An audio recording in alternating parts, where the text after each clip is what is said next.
आज Doubtnut app download करें। Doubtnut पर अपने सभी गणित, रसायन विज्ञान, भौतिक विज्ञान और जीव विज्ञान के डाउट्स का करो सफाया। बस प्रश्न की फोटो खींचो, एक ही प्रश्न को क्रॉप करो और तुरंत वीडियो सोल्यूशन पाओ। अभी डाउनलोड करें।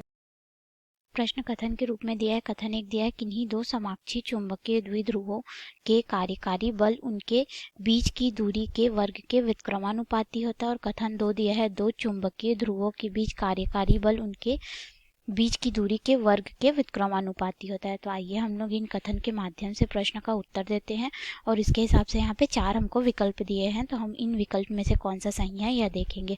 अगर हम लोग बात करें पहले कथन की, तो इनमें बोला गया किन्हीं दो समाक्षीय चुंबकीय द्विध्रुवों के कार्यकारी बल उनके बीच की दूरी के वर्ग के व्युत्क्रमानुपाती होता है। जबकि हमको पता है कि जो चुंबकीय द्विध्रुव होता है, चुंबकीय द्विध्रुव जो होते हैं वो हमको क्या करते हैं, बल आघूर्ण प्रदान करते हैं। बल आघूर्ण का मान जो रहता है टाउ, उसका मान होता है यहाँ पे m।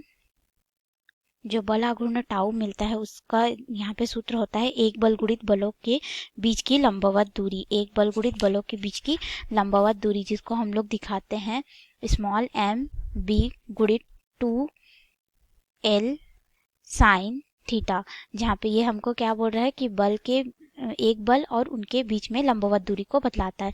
इसको अगर हम लोग और अच्छे से लिखे तो ये हो जाता है टाउ बराबर, यहाँ पे हमको प्राप्त होता है ये एम बी साइन थीटा के रूप में प्राप्त होता है। ठीक है, यह हमको बल आघूर्ण का मान मिलता है। यहाँ पे हमको अगर बल आघूर्ण का मान अधिकतम चाहिए होता है तो हम लोग थीटा का मान जो है वो 90 अंश रख देते हैं, क्योंकि हम जानते हैं कि जो साइन थीटा का मान होता है वह हमें 90 पे 1 प्राप्त होता है, तो वह अधिकतम मान को देता है। ठीक है, तो जब हम लोग थीटा का मान यहाँ पे 90 अंश रख देंगे तो हमको जो द्विध्रुव आघूर्ण के लिए टाउ मिलेगा, यानी कि बल आघूर्ण मिलेगा, वो हो जाएगा एम बी, क्योंकि यहाँ पे साइन थीटा का मान क्या हो गया, 1 हो गया। ठीक है, तो हम ये जो हमारा बल आघूर्ण है यह एक सदिश राशि है, तो इसको सदिश रूप में निरूपित करेंगे। टाउ बराबर हो जाएगा यहाँ पे एम क्रॉस बी। ठीक है, और हमारा बी क्या है, चुंबकीय क्षेत्र की तीव्रता है, और एम जो है हमको उसके बल आघूर्ण के बारे में बतलाता है। अब ये जो हमारा टाउ होता है, अगर हम लोग चुंबकीय क्षेत्र को एक समान रखें तो यह हमको एम के बराबर प्राप्त होता है। तो हमने देखा कि जो चुंबकीय द्विध्रुव होता है वो हमको बल आघूर्ण प्रदान करता है टाउ के रूप में। अब अगर हम लोग अपने दूसरे कथन की बात करें तो दूसरा कथन हमको बोल रहा है कि दो चुंबकीय ध्रुवों के बीच कार्यकारी बल उनके बीच के दूरी के वर्ग के व्युत्क्रमानुपाती होता है। तो यह बिल्कुल कूलाम के नियम के व्युत्क्रमा मतलब कि कूलाम के नियम से रिलेटेड है। जैसे कि कूलाम ने हमको क्या दिया था, आवेशों के लिए कूलाम बल दिया था, उसके जस्ट ये क्या होता है, उल्टा होता है। यानी कि चुंबक में जो होता है वो कूलाम का व्युत्क्रम वर्ग का नियम लगता है। तो हम दूसरे कथन के लिए देखें तो अगर हमारे पास दो जो है चुंबक के ध्रुव उपस्थित हैं, ठीक है, उन ध्रुवों की प्रबलता अगर m1 और m2 के रूप में हमको दर्शाई गई है, तो यहाँ पे जो हमको बल मिलेगा उनके बीच में, चुंबक का जो बल मिलेगा वो हो जाएगा हमारा हो जाता है यहाँ पे अनुक्रमानुपाती होता है चुंबक के ध्रुवों की प्रबलता के m1 गुणित m2 के, और व्युत्क्रमानुपाती होते हैं उनके दूरी के वर्ग के। ठीक है, तो ये हमको उसके बल के लिए प्राप्त होता है।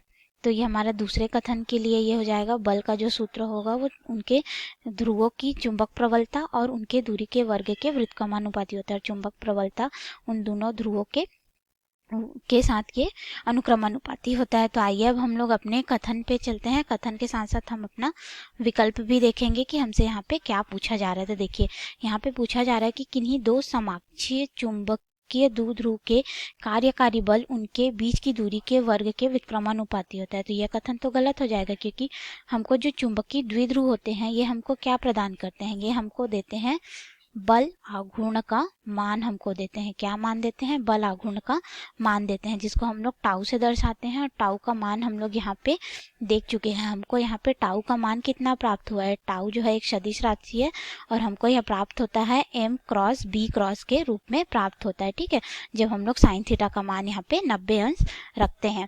अब अगर हम लोग यहाँ पे बात करें दूसरे कथन की, तो दो चुंबकीय ध्रुवों के बीच कार्यकारी बल उनके बीच की दूरी के वर्ग के व्युत्क्रमानुपाती होता है। तो यह कथन सत्य होगा, क्योंकि हमने अभी देखा कि उनपे जो बल लगता है वो उनके ध्रुव प्रबलता के, दोनों ध्रुव प्रबलता के क्या होता है, अनुक्रमानुपाती होता है, तथा दूरी के बीच की दूरी के ये क्या होता है, व्युत्क्रमानुपाती होता है। ठीक है, यह जो बल है इसको अगर हम लोग चित्र के माध्यम से समझे तो ये कुछ इस तरह से होगा। हमने यहाँ पे एक क्या किया, दंड चुंबक ले लिया। ठीक है, दंड चुंबक लेने पे हम लोग देखेंगे कि उनकी ध्रुव प्रबलता ये क्या हो जाएगा, एन, और ये हो जाएगा एस।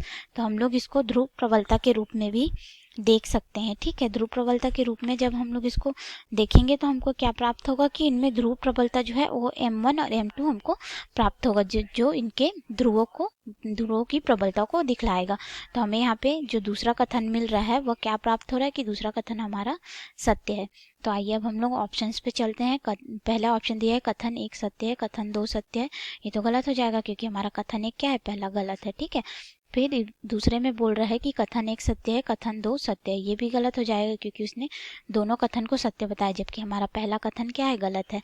उसे हमें बल आघूर्ण का मान प्राप्त होता है। ठीक है, और कथन सी में दिया है कि कथन 1 सत्य है, कथन 2 असत्य है। तो सी भी हमारा गलत हो जाएगा। क्यों? क्योंकि हमारा जो दूसरा कथन है वह सत्य है और पहला कथन क्या है, असत्य है। फिर हमको यहाँ पे डी में दिया है कि कथन 1 असत्य है, कथन 2 सत्य है। तो हमारा जो डी ऑप्शन है वो सही हो जाएगा। तो हमको यहाँ पे जो डी ऑप्शन मिल रहा है वो हमारे इस प्रश्न का उत्तर होगा। ठीक है, हमें जो डी यहाँ पे प्राप्त हो रहा है। ठीक है, यानी कि कथन 1 हमारा क्या है, यहाँ पे असत्य है, कथन 2 हमारा सत्य है। तो आपको समझ में आया होगा। धन्यवाद। कक्षा 6वीं से 12वीं से लेकर नीट, IIT, जेईई वो एडवांस के लेवल तक 1 करोड़ से ज्यादा छात्रों का भरोसा। आज ही डाउनलोड करें डाउटनेट ऐप या व्हाट्सएप करें अपने सारे डाउट्स 8400 400 400 पर।